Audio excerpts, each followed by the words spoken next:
Welcome back. In this video, I'm going to teach you how to set up your cameras for strobe photography. Before we look at the actual camera settings, I'll just show you the gear I have set up here.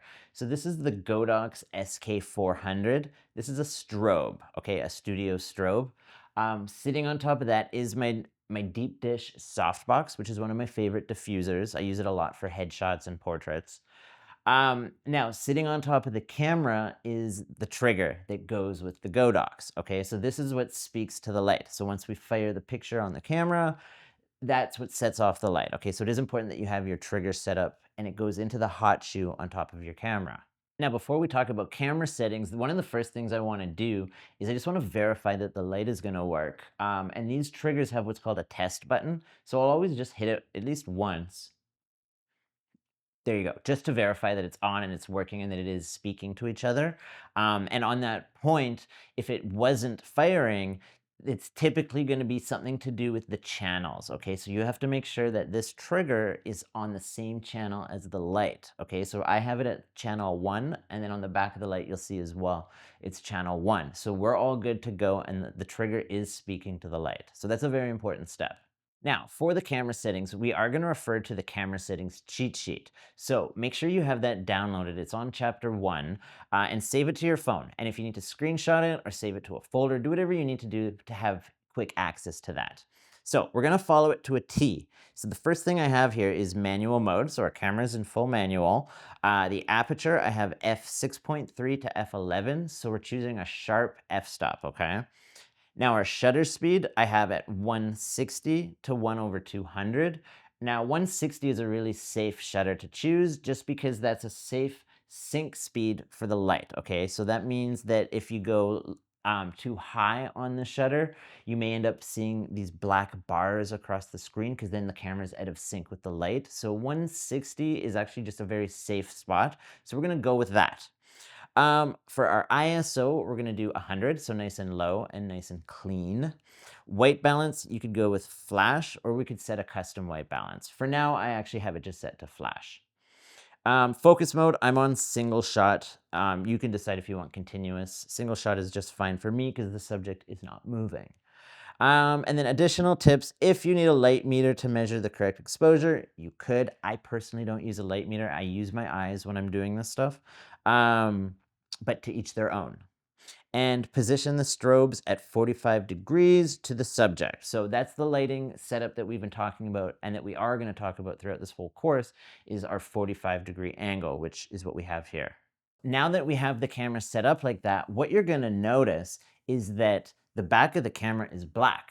So don't freak out or anything like that. You're probably wondering, what the heck is Jeff doing? Why is the camera blacked out? The idea here is that we're getting no ambient light. There's no light coming into the camera. The only light that we're going to get is coming from the strobe. And you can see here the camera is fully blacked out. Okay, so we're not seeing much of anything. Now this Sony is doing a really good job at focusing in the dark. If you do have an older camera, some might struggle a little bit when you black out your screen like this. So you're gonna have to deal with your focus with your own camera. This one, I am lucky, is doing a really good job.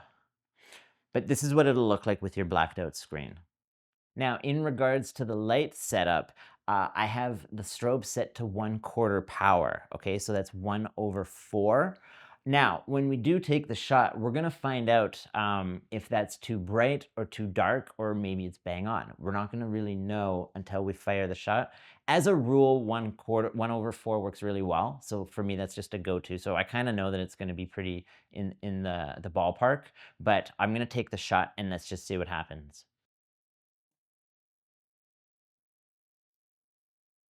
It actually looks really good. So this 1/4 power, and then what we have from the cheat sheet, so 160 for the shutter, f6.3 for my f-stop, and 100 for the ISO. This is like bang on. So not bad. The cheat sheet works, and definitely use it.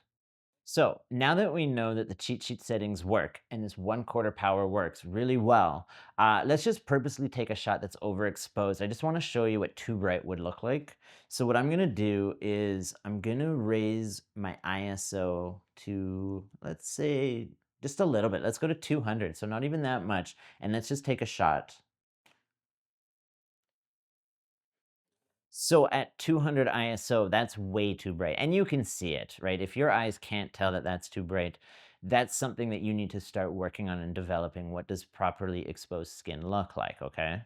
Now, a quick tip with this stuff, I would never actually go to a shoot or a gig without testing this gear out the night before. So if it's possible, try to find some time to set this stuff up, whether it's in your house, your studio, or on the location, whatever you can do the night before to just test the gear and make sure that everything's working. One of the worst things that could happen is to show up, set up the gear, and you've got a team of people waiting for their headshots, and the gear doesn't work, or for some reason the flash isn't firing.